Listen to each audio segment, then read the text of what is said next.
Pichincha.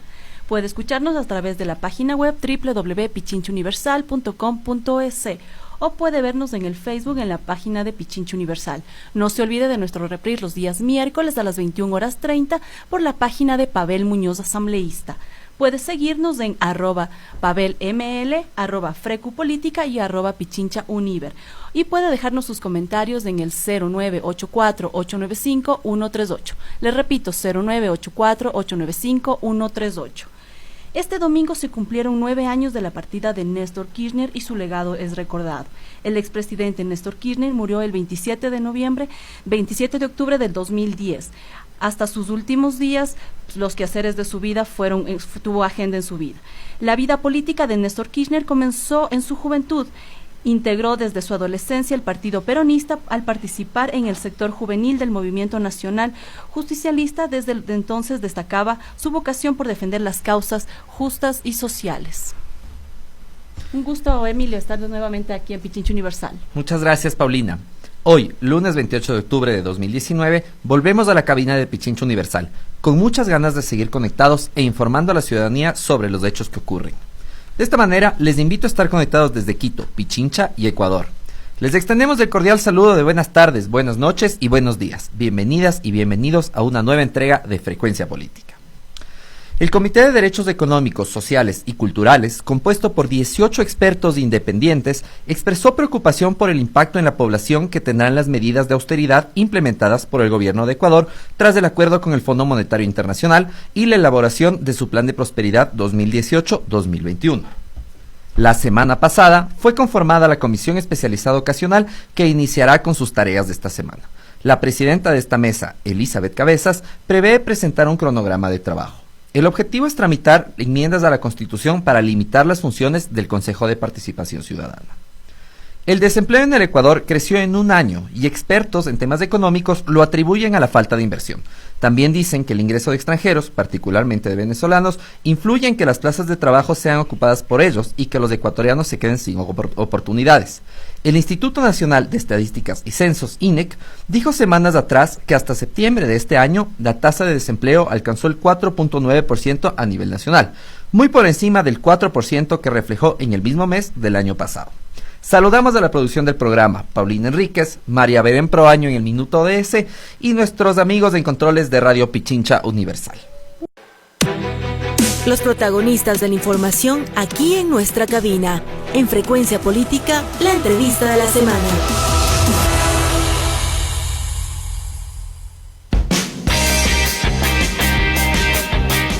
Hoy haremos un análisis de la coyuntura regional post-elecciones en la región, junto a nuestra invitada Paulina Recalde. Ella es socióloga de la Universidad Católica del Ecuador, directora de Perfiles de Opinión, gerente de Data Análisis y tiene 20 años en su trabajo de investigación pública.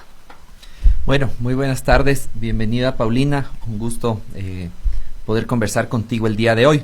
Estamos cerrando un mes que ha sido complejo para toda América Latina, un mes que se ha marcado por una disputa electoral, también por un fuerte movimiento social. Se habla de una explosión, de una recomposición del campo popular en América Latina, pero los resultados también se ven reflejados a nivel electoral, es decir, que los procesos que han ocurrido no son solamente de movilización social, sino que constituyen una reconformación política y una reconfiguración en la forma en la que se gobierna en América Latina. Quería ver si nos podías contar un poco más sobre este tema. No sé si te parece comenzar por los resultados de Argentina. Sí, bueno, hola Emilio, buenas tardes, gracias por la invitación. Yo creo que hay que decir que octubre nos define, ¿no? Octubre nos define como región en la medida en que hay dos grandes sucesos en este mes. Por un lado, las movilizaciones, en las que han sido sobre todo protagonistas Ecuador y Chile, y los procesos electorales Bolivia, Argentina, Uruguay también este fin de semana, y las seccionales que no son menos importantes en Colombia.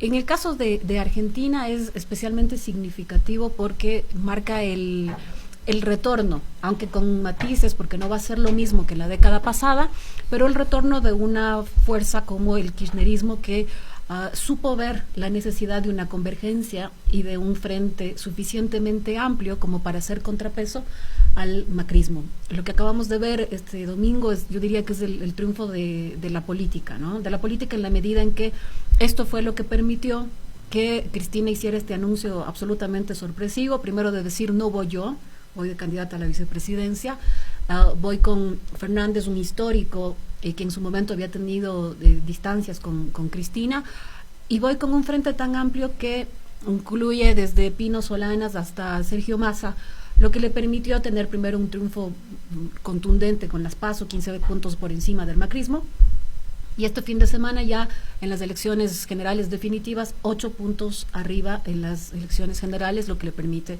el triunfo en una sola vuelta. Es el retorno de una fuerza política enriquecida, robustecida, y que pone en cuestión esto que se había dicho permanentemente durante los últimos años, este fin de ciclo, no hay retorno, el kirchnerismo está alicaído, muerto, de derribamiento de estatuas de Néstor Kirchner, y sin embargo, con los resultados de ayer lo que vemos es que en una sola vuelta esa fuerza ha regresado a gobernar Argentina. Sí, pues ha sido en un periodo de tiempo realmente corto, un periodo de gobierno tuvo Mauricio Macri frente al gobierno argentino. ¿Podría decirse que el mérito del kirchnerismo para estas elecciones fue quizás quitarse un poco de la palestra principal, generar un poco de apertura y realmente canalizar la voluntad de varios movimientos sociales que pudieron incluso inicialmente estar por fuera de su proyecto político? Podríamos decir que quizás esa es una opción para las izquierdas latinoamericanas.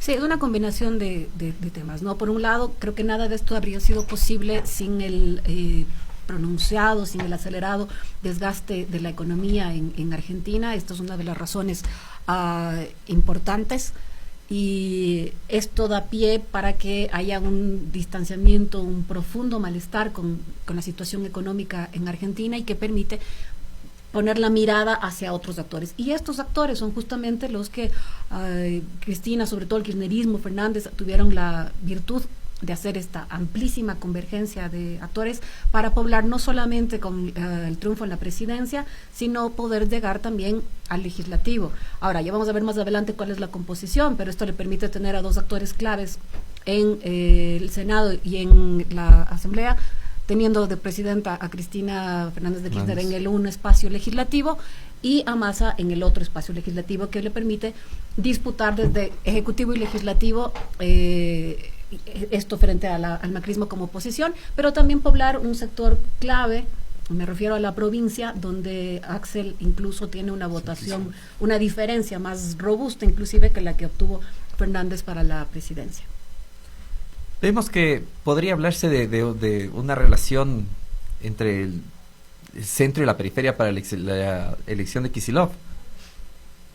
Sí, bueno, los resultados también, si tú te fijas en los resultados del frente para las presidenciales, es básicamente el cono urbano y los sectores del norte y los más pobres lo que le dan el triunfo a el frente, a diferencia de lo que había sucedido en las PASO.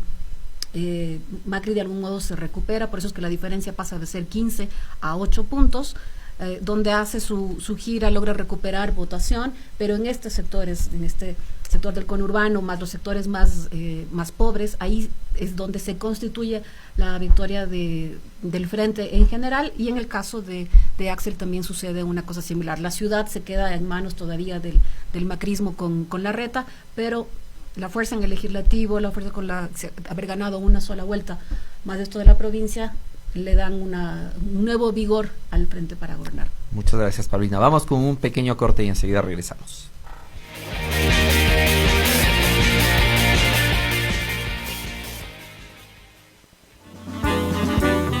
Poder amar, conducir, trabajar, comer, leer y conversar sin que algo nos estorbe o moleste es algo muy agradable.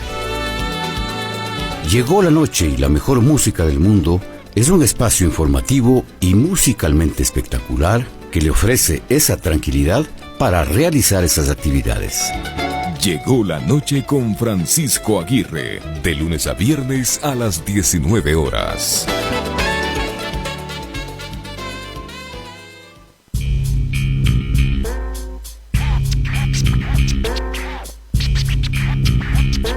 Pichincha Universal 95.3.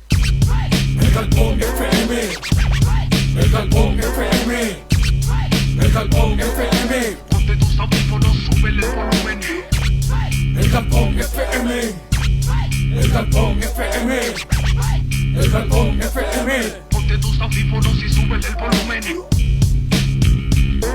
Todos los martes de 9 a 10 p.m. Despertando tu conciencia. El hip hop está al aire, al aire, al aire. Estás escuchando Frecuencia Política, aquí por Radio Pichincha Universal.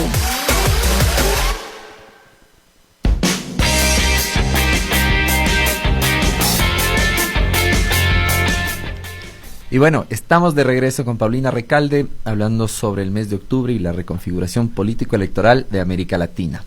Conversamos un poco sobre Argentina y ahora, Paulina, ¿qué opinión te merecen las elecciones en Bolivia? ¿En realidad el margen fue lo suficientemente cerrado para justificar movilizaciones sociales? Estas responden más a un desgaste político propio del gobierno de Evo Morales, que lleva varios años en el poder. ¿Cuál es tu análisis respecto de esta jornada electoral? Bueno, es un margen estrecho, efectivamente, pero no será ni la primera ni la última elección con un margen tan estrecho. Sucedió lo mismo acá en Ecuador con el triunfo del presidente Moreno. El tema es el modo en el que se gestiona o se administra, sobre todo el escrutinio. Recordemos, para hacer memoria, que el domingo pasado el organismo electoral plurinacional desplegó 2 recursos para la comunicación de los resultados. Un primero que tiene que ver con la TREP, que es la transmisión rápida de los resultados, y lo otro que es el escrutinio oficial. El domingo, una vez que se terminaron las elecciones, arrancó la transmisión de esta TREP, ¿no? Y con la transmisión de estos resultados, la primera imagen que quedó es que se abría la posibilidad de una segunda vuelta. Esto fue tomado rápidamente por medios de comunicación, por figuras cercanas al candidato Mesa, y esto llegó hasta un tope la transmisión. No se cerró esa noche. Eso dejó un poco en suspenso la preocupación de por qué no se seguía transmitiendo. La titular del organismo electoral dijo después que era porque empezaba ya la transmisión oficial del escrutinio y que no quería que entraran en disputa. A la mañana siguiente, avanzando muy lentamente la transmisión del escrutinio oficial, apenas 56-57% a la mañana, aparecen los datos nuevamente de la TREP, con una diferencia ya que posibilitaba el triunfo de Evo Morales en una sola vuelta. Esto significó la inquietud de muchos, de todos quienes estábamos siguiendo las 2 páginas, y hubo un primer pronunciamiento que me parece que también alentó la conflictividad de la OEA, diciendo que no podía entender o explicar qué había sucedido entre la última transmisión de la TREP y las del día siguiente. Pasados los días, lo que vemos es que efectivamente los resultados de la transmisión rápida empatan, coinciden con los del escrutinio oficial. Pero el modo en el que esto fue comunicado, o el modo en el que esto no fue suficientemente explicado, generó una conflictividad tal que en este momento todavía hay movilizaciones. En la semana pasada, incendio de oficinas de la organización electoral, toma de vías, es decir, movilizaciones de lado y lado en defensa de la votación de Morales y en defensa de la votación de Mesa. Hay una serie de ingredientes que han hecho más complicada esta coyuntura. Yo diría que el informe de la OEA, es decir, la versión preliminar del informe, no el primero que cité el domingo, sino ya una versión del informe que se publicó durante la semana, habla de las condiciones de las elecciones, y en una de sus conclusiones dice, palabras más, palabras menos, incluso si es que Evo Morales gana por una diferencia pequeña, que la OEA recomienda una segunda vuelta. Esto es sumamente complicado en términos... Desconocimiento del aparataje electoral y de la institucionalidad electoral. Exactamente, en términos políticos significa que desconocer que hay esta posibilidad por un margen estrecho de ganar, y que se recomienda segunda vuelta, como quien dice, si es que Boca y River empatan por la mínima diferencia para jugar la semifinal de la Libertadores, de todos modos nos parece que podrían jugar de nuevo para no pelearnos. Eso es complicado, pero de algún modo esto también ha significado que varios actores de oposición se afinquen en esto. Me parece que lo que ha propuesto el presidente Evo Morales es la mejor salida. Lo que ha dicho él es, a través de Cancillería, convocar a varios otros países, a las cancillerías de otros países, a varios organismos y no solamente la OEA, para que haya una auditoría de la votación con un resultado vinculante. Esto podría calmar las aguas si es que efectivamente después de la auditoría se dice que no hay ningún proceso irregular en el escrutinio. Pero sin embargo me parece que ya un frente se ha abierto allí, entre que esto se zanja para tener el anuncio oficial. Ya ha quedado una grieta importante entre la oposición y el oficialismo, que creo que también es en buena parte la herencia del 21F. Recordemos que en el 21F la población había votado por la no presentación del presidente Morales para la candidatura, para la reelección. Esto se zanjó vía tribunal. Esta herencia no procesaba también, es lo que llega en este momento. Entonces, ¿cuál es la cuestión? Lo inmediato, que esto se resuelva en el escenario de lo electoral. Cuando digo lo electoral, quiere decir que hay una auditoría vinculante de lo más amplia, de lo más clara, que deje a todos los sectores tranquilos. Lo peor que puede pasar es hacer un bypass a el modo electoral para que se generen otro tipo de versiones u otro tipo de peticiones. Lo que sin duda va a suceder es que va a tener un arranque complicado Evo Morales para la presidencia. Tranquilidad, en cambio, porque tiene la Cámara en los dos espacios del Legislativo. Esto te habla de que hay una fuerza muy importante del MAS. No tiene que ver solamente con el triunfo del presidente Morales, sino con esta mayoría absoluta obtenida en los dos espacios del Legislativo, que le pueden dar algo más de salud, de espacio para la gobernabilidad en su próximo periodo de gobierno. De acuerdo. ¿Tú a qué atribuirías esta diferencia en el voto de los ciudadanos bolivianos? ¿Por qué ellos votan en contra de que Evo Morales se pueda volver a candidatizar, pero ya una vez siendo candidato, gana? Claro, gana por un margen pequeño. Recordemos que tampoco el 21F los resultados fueron muy abultados en contra de la presentación. Es decir, es una cosa que también quedó prácticamente a la par. Hay que tomar en cuenta esto. Claro, eso no significa que la votación de ese momento no haya sido legítima, pero digo, el margen quedó estrecho. Lo que hemos visto en las encuestas anteriores a la elección es que hay dos temas que se juntan en esta elección. Por un lado, hay una percepción de bienestar en torno a la situación del gobierno, hay una satisfacción con la situación económica, aprobación a la gestión del presidente Morales de alrededor del 44% más o menos para un mandatario que está tanto tiempo. Esto es estar con buena salud. Hay una expectativa positiva frente al futuro, y esto incluso fue incrementándose conforme transcurría la campaña electoral. No obstante, también hay una expectativa de, alguien más, alguien nuevo.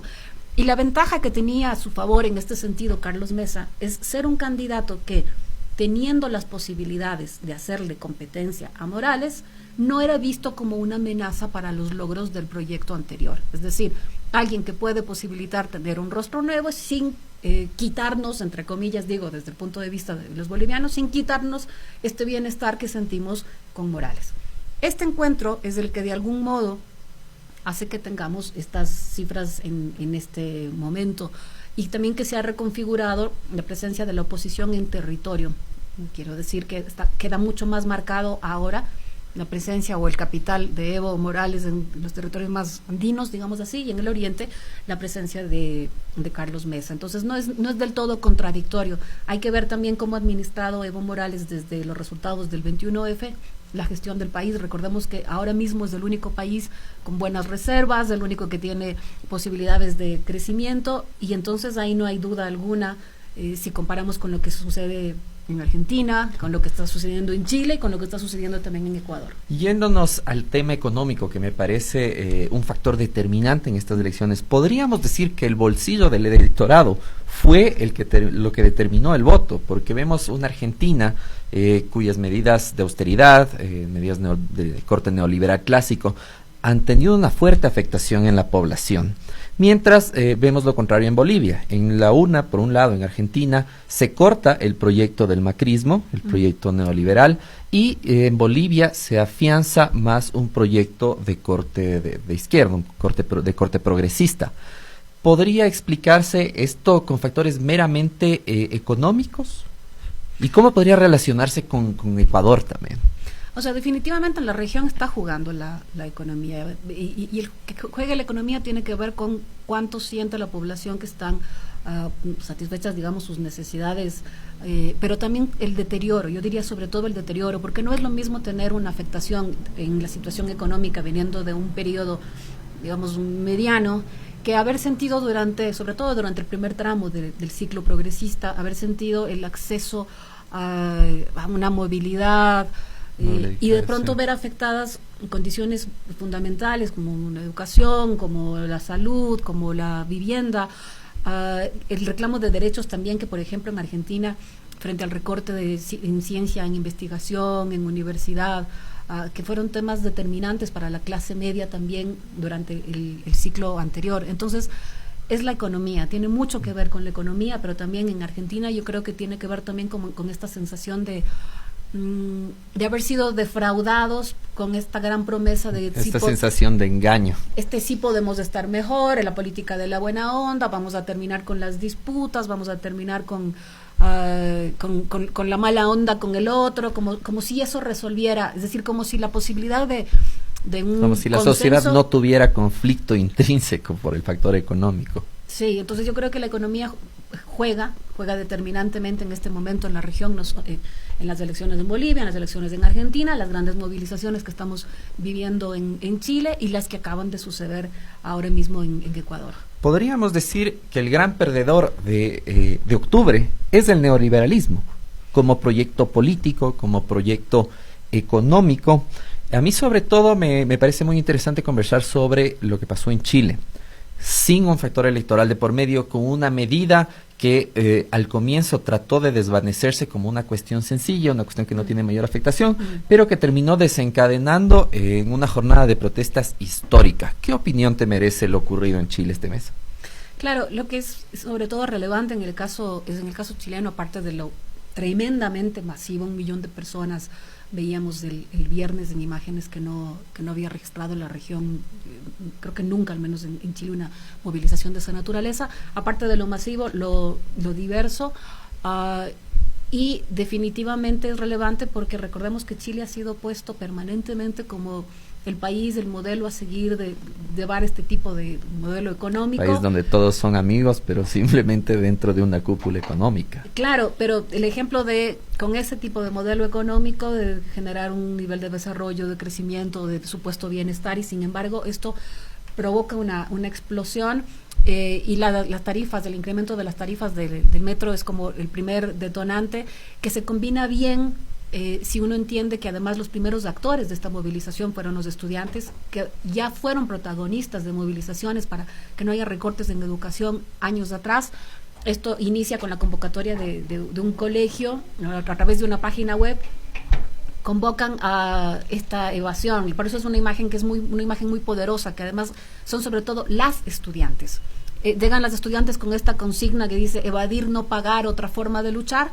Y esto rápidamente empieza a tomar a otros actores, otras formas. Nuevamente, lo que sucede, igual que sucedió en Ecuador, es que el presidente Piñera no nombra la calle, no reconoce la calle, y la primera declaración es estamos en guerra, y con algo tan organizado que parece ser de corte delincuencial. Incluso las Fuerzas Armadas salen a decir, no, acá no estamos en guerra, señor presidente, pero el despliegue de la fuerza, el uso de la fuerza policial y militar, sí es uno de reconocer a las movilizaciones como enemigo interno. Y este uso de la fuerza lo que ha hecho en el caso de Chile, como también lo hizo en Ecuador, es reforzar aún más la resistencia. Y la escalada de la consigna es de a poco, porque Piñera retira la medida, dice está bien, no vamos con el incremento, y a la ciudadanía el descontento sigue y crece. Parece no importarle esto. Luego sale y pide perdón, y la ciudadanía sigue. Después hace el anuncio de un paquete grueso de medidas, toque de queda, y es en medio del toque de queda que 1 millón de personas sale el viernes a las movilizaciones. En este momento las consignas ya no son solamente no al incremento, no al recorte, la previsión social, se pide renuncia de Piñera, y se avanza un poco más allá cuando se pide una asamblea constituyente. Se pide la refundación de un Estado en términos republicanos y democráticos, porque recordemos que Chile sigue bajo la constitución generada en la época de la dictadura, Entonces creo que incluso más allá desde el aspecto jurídico que nos puede merecer una nueva constitución, la consigna de los chilenos es: queremos otro modelo de país. Sí, y es interesante que traigas a colación lo de la Constitución, porque no solamente que habla de que entre los gobiernos de la concertación y los gobiernos de derecha no se cambió esto, pese a que en algún momento fue una de las...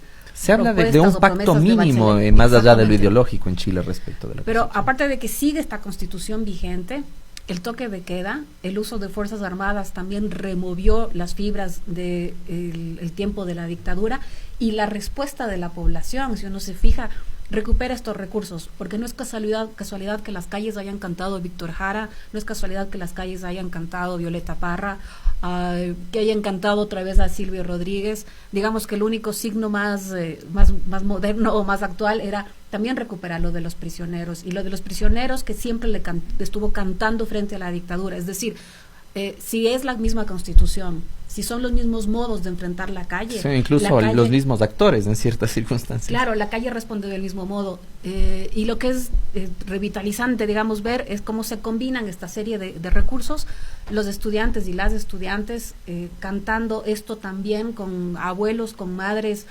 que vivieron efectivamente la dictadura, ¿no? Esto se combina para decir, si seguimos en esa década, les respondemos con los recursos más creativos de esa misma época. Podríamos decir, a mí lo que me encantó de Chile es que se va figurando claramente una nueva opción política desde la sociedad que es mayormente femenina. La política entendida desde el feminismo lleva la batuta sobre la protección de derechos ahora en América Latina, y eso se visibilizó de una manera sumamente clara en Chile. Sí, creo que la antesala de esto tiene que ver con los liderazgos de, por ejemplo, de Camila Vallejo, de Gariola. Tenemos figuras importantes también femeninas en México, sí, Colombia. Muy atravesado por el feminismo, porque la demanda en la región, que tiene que ver también con temas de salud reproductiva, que tiene que ver también con reivindicación de derechos, que tiene que ver también con despenalización del aborto, empiezan a combinarse. Son factores de cohesión que van más allá de la lucha de género y parecen relacionarse y juntarse con otras causas sociales y definen agenda política. Sí, y el rol que me parece que es fundamental, sobre todo en Chile, y creo que también hay que recuperarlo en Ecuador, de los y las estudiantes. Es decir, esto que decíamos que en Chile arranca con esta consigna de las estudiantes de evadir, y que en Ecuador también tuvo formas de resistencia importantes durante las movilizaciones, cuando son los y las estudiantes desde las universidades que toma forma la resistencia, toma forma la comunidad, un tejido más solidario respecto a lo que estaba sucediendo en las calles. Ellos y ellas hacen de sus universidades su calle para desde allí generar una resistencia y un discurso distinto de lo que estamos viviendo desde los gobiernos. Y en esta misma línea, ¿qué comentario te merece la elección por primera vez de una alcaldesa mujer en Colombia? Colombia también tuvo elecciones y me gustaría conversar un poco sobre el tema. ¿Qué crees? Sí, bueno, en Colombia es relevante primero saber que el uribismo ha sido derrotado en varias ciudades. En el caso de Bogotá, la elección por primera vez de una alcaldesa, y además una alcaldesa de las diversidades, es simbólicamente relevante. Claro, esto solamente se va a poder cerrar en la medida en que la alcaldesa tenga medidas, acciones y discursos consecuentes con las diversidades, y sobre todo esta vigilancia que han nombrado ya varios sectores de izquierda, de que cumpla los acuerdos y los pactos que había hecho con el progresismo anterior a la elección. Esto está todavía en ciernes, es una primera buena noticia, pero estas son solamente buenas noticias, y estos actores después son consecuentes con las diversidades que representan.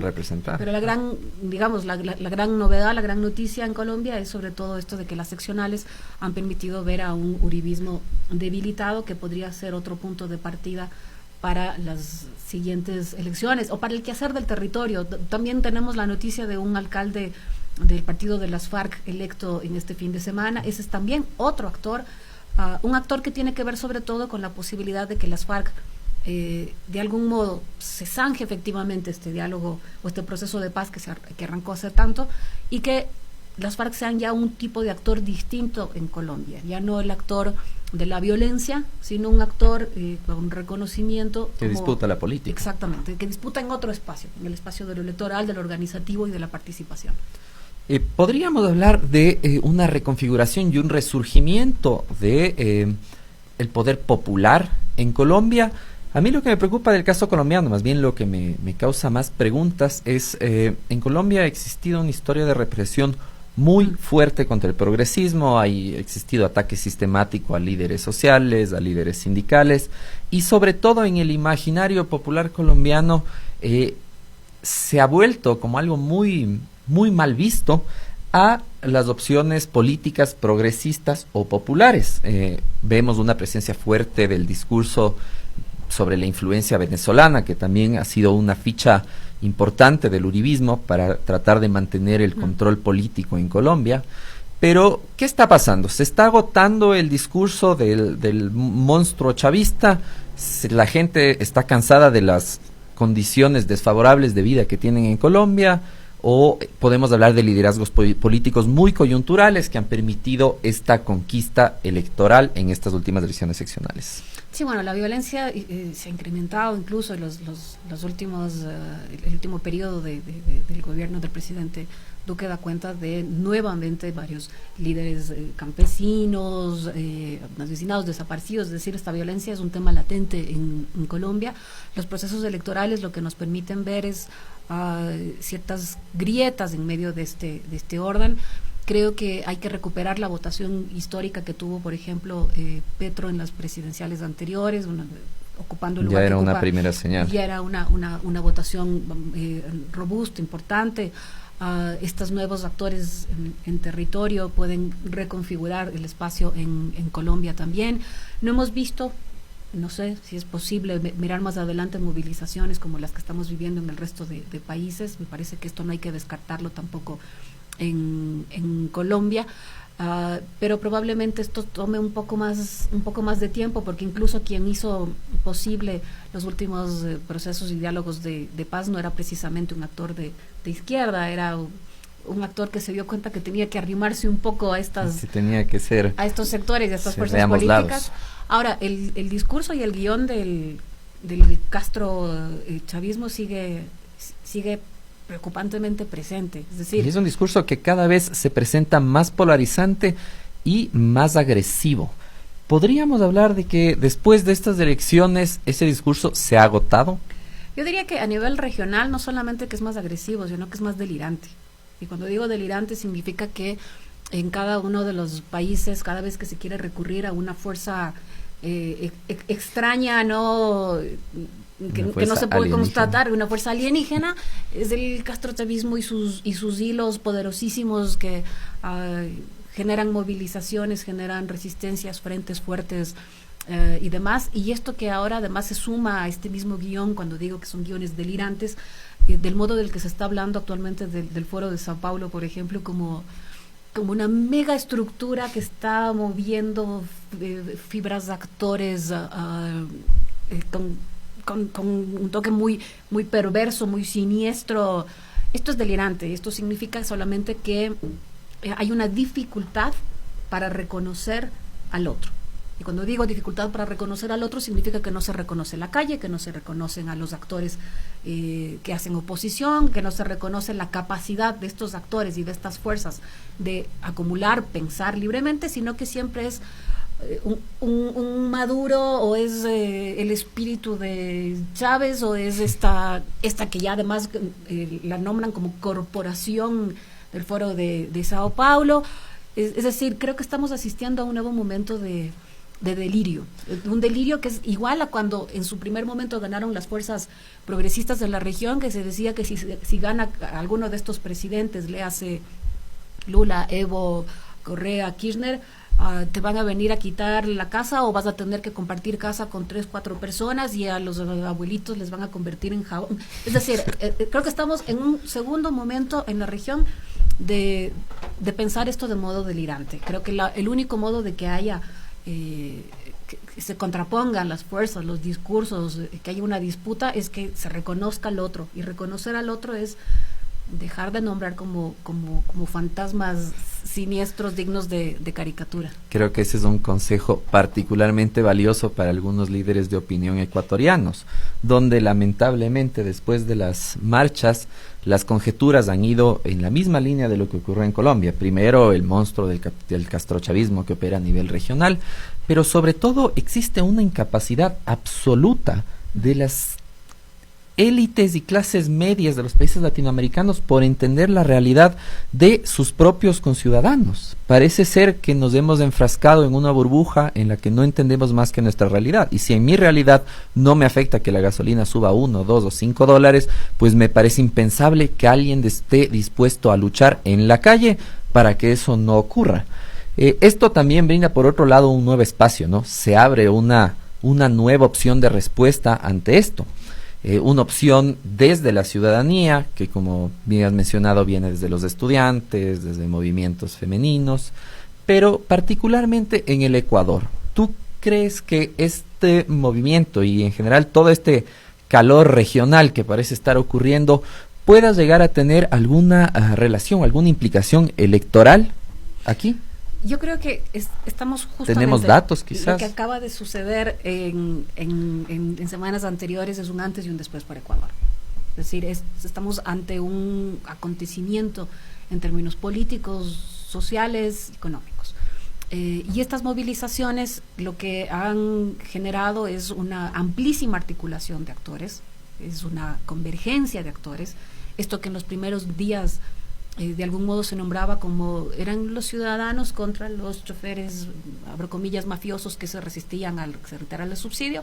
Rápidamente esto quedó demostrado que no era una cosa tan simple, que se sumaron varios otros actores, organizaciones de mujeres, de estudiantes, la llegada del movimiento indígena, y creo que si algo tuvo esta movilización es de este carácter diverso y esta convergencia de demandas, porque el subsidio, la retirada del subsidio era apenas una de esas. Es decir, yo estoy segura que si incluso al día 3 se retiraba esta medida, el tema no se hubiese zanjado tan hubiera sido lo mismo que en Chile, se retira la medida, pero la explosión social viene con mayores demandas. Sí, sobre todo por esta incapacidad que digo yo de reconocer y nombrar, y de permanentemente o inmediatamente nombrar al actor de la calle como enemigo, una suerte de enemigo interno. Lo que sucedió en Chile con el toque de queda y esto estamos en guerra, de algún modo sucedió también en Ecuador con 883 como decreto de medidas, es inmediatamente seguido por el 884, que es el del nombramiento del estado de excepción en el que todavía estamos además. Y en ese sentido, nombrar o no nombrar, reconocer o no reconocer a la calle, complica, dificulta que se entienda cuáles son las demandas y las expectativas de quienes están movilizándose. Efectivamente, parece que no se logra dar una respuesta adecuada sobre la movilización social, comenzando por el hecho de que nos negamos a ver que puede existir un descontento, que puede ser legítimo y que quizás nuestro diario vivir en las zonas urbanas o en sectores acomodados o desde los sitios desde donde se hace opinión no son la realidad de la mayoría de nuestros conciudadanos.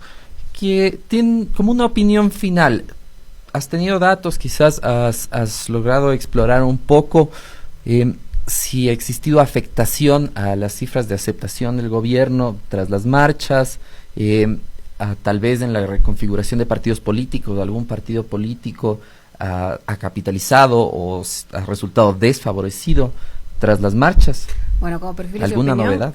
Tenemos el informe, justamente lo vamos a cerrar hoy, es decir, que en los siguientes días voy a estar compartiendo cifras con los medios. Me parece que de todos modos, amén de las cifras que tengamos, hay que decir que no solamente allí va a quedar revelado lo que ha pasado en términos políticos en Ecuador. Hay un reacomodo de las fuerzas políticas, esto está todavía moviéndose, esto no está resuelto, no está zanjado, y por lo tanto cualquier expectativa político-electoral a mediano y largo plazo va a tener que ver con cómo dialoguen estos sectores, sobre todo entre los movilizados, si hay una posibilidad de una convergencia y una generación de un frente, cómo quienes están gobernando repiensan o actúan en atención a esto, cómo se soluciona también, cómo sale el diálogo, esta representación de un nuevo decreto, la aprobación de la ley económica que está que ya llegó al legislativo. Es decir, todo esto nos va a dar dando ingredientes para que, más allá de las cifras,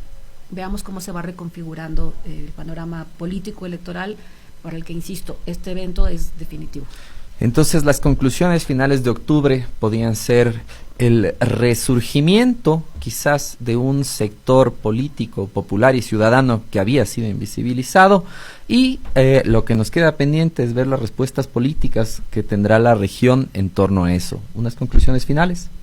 Sí, yo decía, octubre nos sucedió a todos. Nos sucedió a todos en la región, y creo que hay que estar atentos a todo lo que se ha abierto en función de este mes, que no está pasando solamente en Quito, solamente en Santiago, está pasando en toda la región. Listo. Ahora, muchísimas gracias por tu participación, Paulina. Estaremos atentos a los datos de perfiles de opinión, que siempre son un aporte valiosísimo al debate, y nos vamos con María Belén Proaño en el Minuto ODS. Muchas gracias.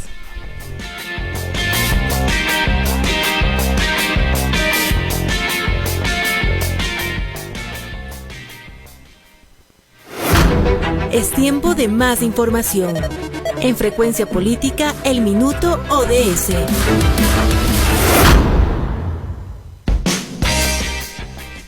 Buenas tardes a toda nuestra audiencia. Hoy en el Minuto ODS vamos a hablar sobre la pobreza. La pobreza va más allá de la falta de ingresos y recursos para garantizar medios de vida sostenibles. La pobreza es un problema de derechos humanos. Viene acompañada de malnutrición, falta de vivienda digna, un acceso nulo o limitado a servicios básicos y a derechos como la salud o la educación. La pobreza es una discriminación y exclusión social que implica la ausencia de participación de las personas pobres en la toma de decisiones, sobre todo en esas decisiones que les afectan. Los Objetivos de Desarrollo Sostenibles nos plantean como objetivo número 1 el fin de la pobreza en todas sus formas.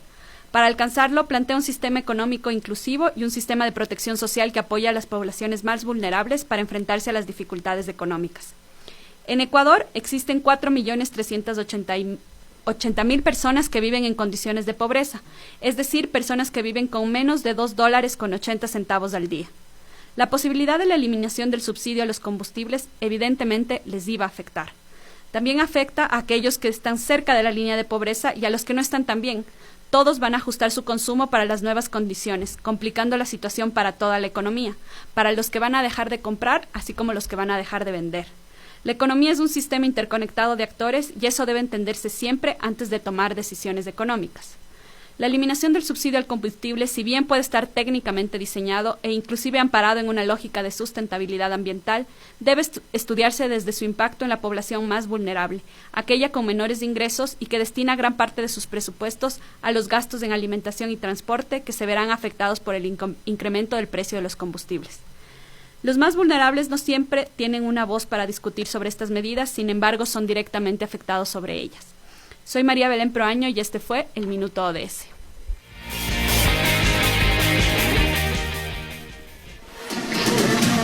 El análisis y la opinión continúa en las redes, en Twitter y en Facebook. Somos @FrecuPolítica.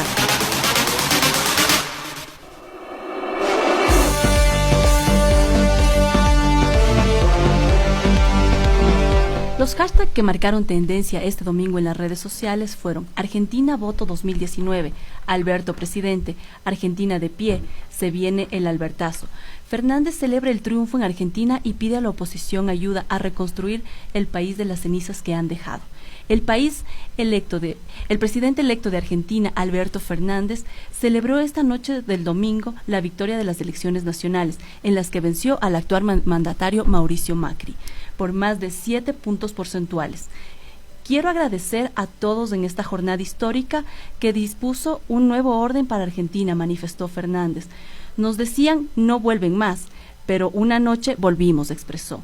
El abogado y profesor universitario de Derecho Penal agregó que a partir de ahora habrá una nueva Argentina que privilegia a los que trabajan. Estoy seguro de que esto ha sido el mandato que nos dio cada uno de los votos en las urnas. El actual presidente Mauricio Macri dejará su cargo este 10 de diciembre tras 4 años en el poder, para ser reemplazado por Fernández, ex jefe de gabinete de Néstor Kirchner. Otra novedad que seguramente marcará el debate político de las siguientes semanas será que la Comisión de Régimen Económico de la Asamblea Nacional elaborará un informe para primer debate del proyecto económico urgente que se ha dado en medio de discrepancias. El proyecto de ley económico urgente del Ejecutivo aún no consigue un acuerdo al interior de la Comisión de Régimen Económico de la Asamblea. El planteamiento de impuestos es uno de los temas que genera controversia. Está previsto que los miembros de esta comisión se reúnan a partir de las 16 horas de este lunes 28 de noviembre para votar el informe para primer debate. Al interno de la comisión existen varios legisladores que creen que hay temas que deben ser corregidos o eliminados del texto del proyecto económico. Patricio Donoso de Creo, por ejemplo, no está de acuerdo con que se quiera aplicar impuestos a ciertos servicios, un tema con el que coincide el Partido Social Cristiano. Mientras tanto, desde la Revolución Ciudadana también hay cuestionamientos, por lo que se desconoce si votarán a favor o en contra del informe de primer debate. Esto marcará la agenda legislativa de los próximos días. Otras noticias. CONAIE daría su propuesta de modelo económico este jueves. El denominado Parlamento Popular, impulsado por la Confederación de Nacionalidades Indígenas del Ecuador, CONAIE, reactivará hoy las mesas de trabajo para afinar lo que serán las propuestas alternativas que presentará el gobierno tras la derogatoria del decreto 883, que contemplaba la eliminación de los subsidios a los combustibles. Esperemos que el trabajo de la CONAIE sea ampliamente discutido por varios sectores sociales. Bueno, hasta aquí nos ha traído. Gracias, Emilio, por haber compartido nuestro espacio, por habernos ayudado en estos días con las entrevistas. Pavel estará en los próximos días con nosotros. Un gusto haber compartido contigo. Muchas gracias con todos. Espero poder volver a acompañarles y les dejo, con el buen liderazgo de Pavel a cargo de Frecuencia Política. Un abrazo para todos los radioescuchas. Y les dejamos con la canción A Donde Quiera Que Voy.